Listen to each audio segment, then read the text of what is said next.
Good afternoon.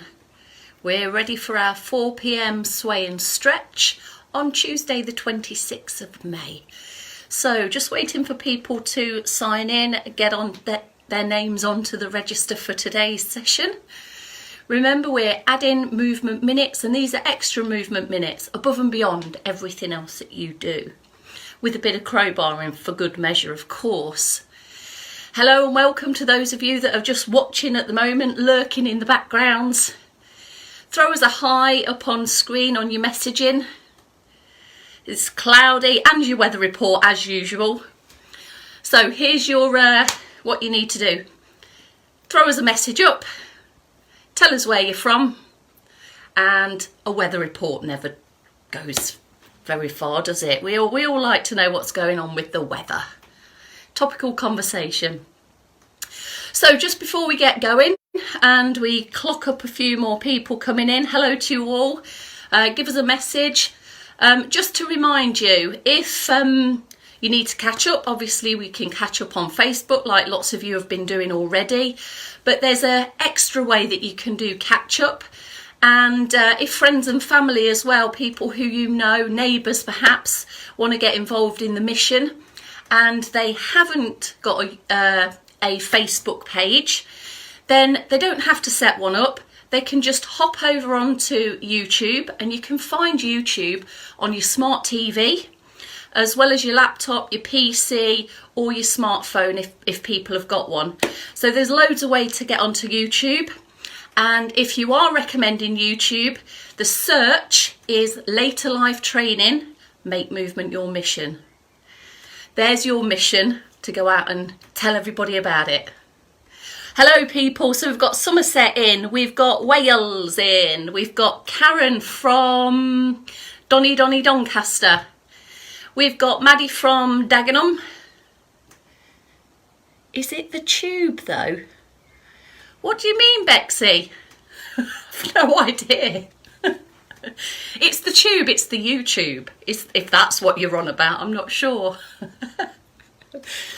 So yesterday I did have a little giggle watching myself back.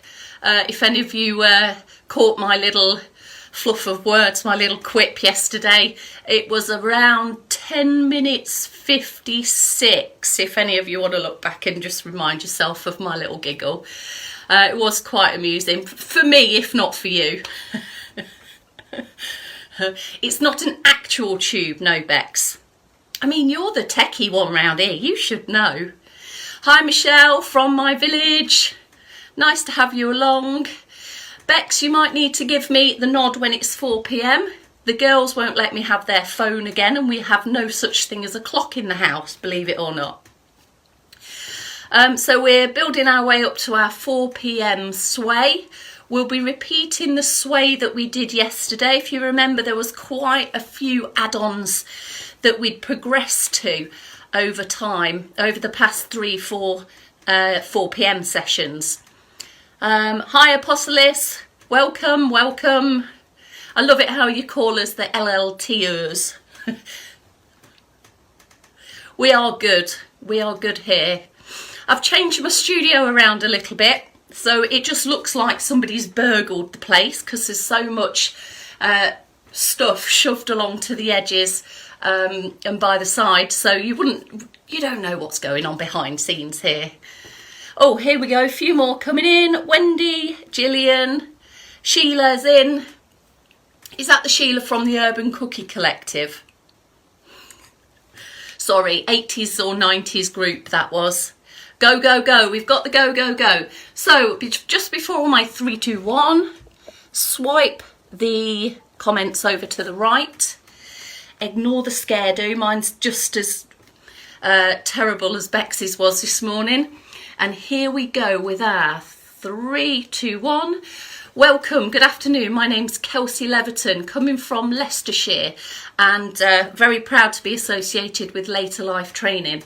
Here we have our 4 p.m. sway and stretch. It's not just a sway though, is it?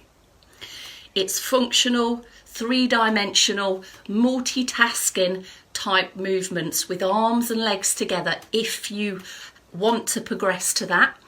If you prefer to do something a little less or just whatever suits you, then there are a few options in there. But let's start us off with some circulation boosting. So standing, have a think where your feet are. Feet under knees, under hips, lengthening through the spine, 50-50 weight distribution over each foot so we're balanced. Just take a moment there in good posture, uncurl yourself out of what we can adopt is a rounded shouldered type posture as we go about our daily life. Here in seated, if you're not already there, lift and shift your hips forwards, moving yourself into the front of the chair and moving those hips as well before we get going. Same prompts in posture. Get there best you can, trying to make small adjustments over time. Are you ready to move? Let's go. Heel pumps or straight into the leg marches. Choose which one feels right for you. If we've got the heel lifts here, we can tend to get a little bit more focus through the balls of the feet, the toes, the ankles, as we do in standing. If you'd prefer to head into a supported march in standing, then do what's right for you. Make sure that you're comfortable with the options that you're choosing. You can see my arm's just brought itself in. Bring your arm in if it wants to get stuck in. If you're in standing, have a change sides. Oh, have a think about your coordination as well as you change sides. We're swinging from the shoulders, so we're getting all of the big muscles in the lower body working. We've got our centre of muscles that are hopefully switched on to support our movements around what should be, or what we're aiming to improve it to be, is a stable, reliable postural structure in the middle. Both arms if you're happy with that. If you're in seated, sometimes leg marching can catch into your hips if you're lifting your knees quite high. Bring it low just to ease it off. Keep the arms going. Now I know Bex did this earlier, she did this with the leg marches, but I find that even more a coordination task than moving my arms and legs like this. Do what feels right for you though. And just take a pause there. All right, so wherever you are, 1 or 2 deep breaths. We're going to move into our sway. Before we put the legs into action into our sway, let's just have a bit of a recap of the arm movements. So if you remember, standing or seated, arms by your side or just on top of your thighs there. Take a deep breath in, just to prepare, and let your arms float up, light as a feather. Hands around shoulder height. The elbows lead the movement floating down, and the palms turn forwards. If you remember from there, we brought our hands towards the hips and then pushed forwards with the heel of the hands. Let the arms float back down. Hold in an imaginary shape, split the arms, use your head turn if that feels all right for you right now, and recover. Okay, so we can of course do this with a bit of support. One arm working.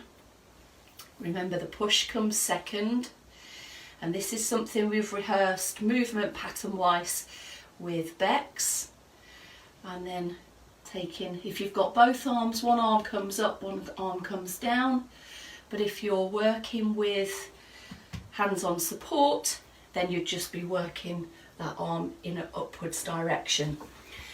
Keep going there. Let's just flow that through a few times. So raising up, floating back down. You didn't miss anything there. Pushing forwards in seated, add a small lean if you like, supported, or with both arms, floating back down to base. Holding the imaginary shape, splitting the arms, one going down, one going up, and you're following the arm that's up with your eyes. So we've got a bit of a head turn in there, a change of gaze, which is functional. We change gaze all the time. When our body is doing something in one position, our gaze might need to turn in a different direction. If we're crossing the road, generally we're walking, and of course we're changing the direction that our eyes are looking in. Keep going with that, a push, and we'll make this our last one for a moment, and recover. So we're doing multiple things here and trying to be aware of what our bits and pieces are doing, what direction that they're going in as we throw through all of those movements. Take a pause there. Let's have a think about feet. Now, if legs aren't something that you're working on at the moment and you're in sitting, then just take that pattern of movement through a few times whilst I just get some leg movements in the mix for the standing people and the ones that want to move their feet in the chair as well. So if you're holding on, it's one arm up, one arm down, or both if you're in standing or seated. The next point is a small step and a transfer of weight forwards. Now if you just want to follow me with the feet for now, then do that. Forget the arms. Step into the side with the same leg. This is the part where the arm travels up and away, and then you shift the weight back, bring it back to centre. So in full on the other side, standing still, pushing, small step, push step forwards. As your arms float down, come back to base, get ready to move that same leg as you split the arm. So we are keeping the weight just over the standing leg for 2 steps. What is a forward step and then into a sideways step. Now those steps can be as big as or as small as you like. Just to show from a different side here. Keeping my weight on my left leg as I step out, split the arms, take the gaze, and then transfer the weight back. Get ready to go on the other side again.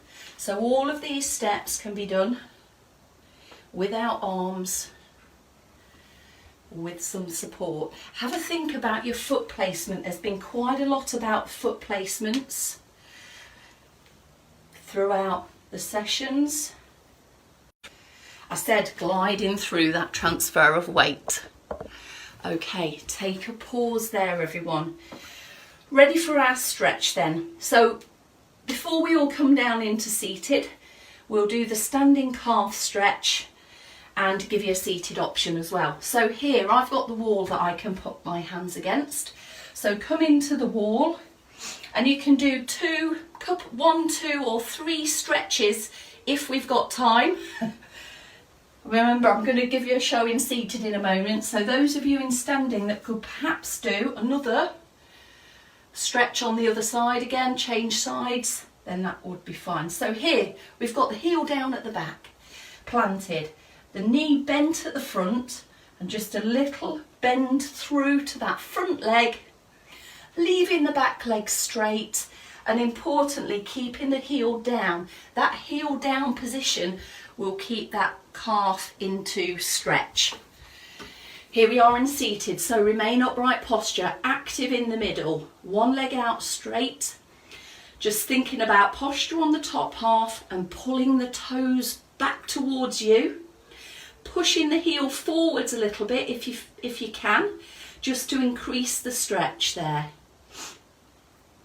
Now some of you might have access to do this later, and you can do this with your leg on a footstool or something like that. So your whole leg would be on the footstool.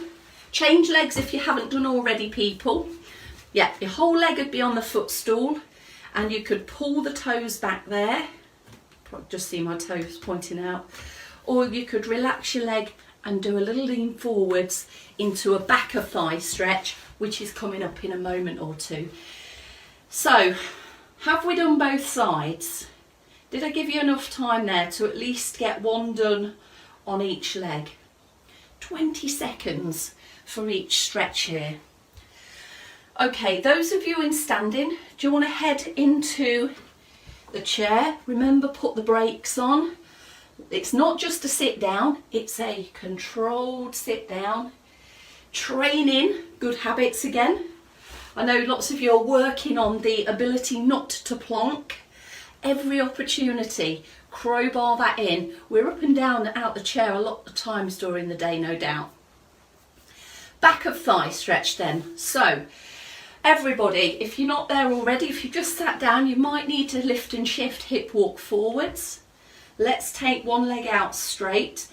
Instead of pulling the toes back, relax the ankle, point the toes away from you.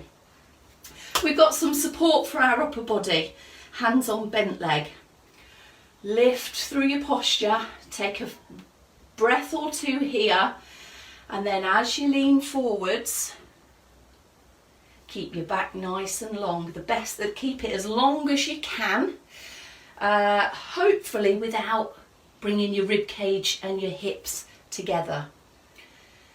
Hold it there. If the stretch tension switches off, eases off, have a go at taking it a little bit further into the stretch. So we're going deeper, we're getting more length in the muscles that we're targeting.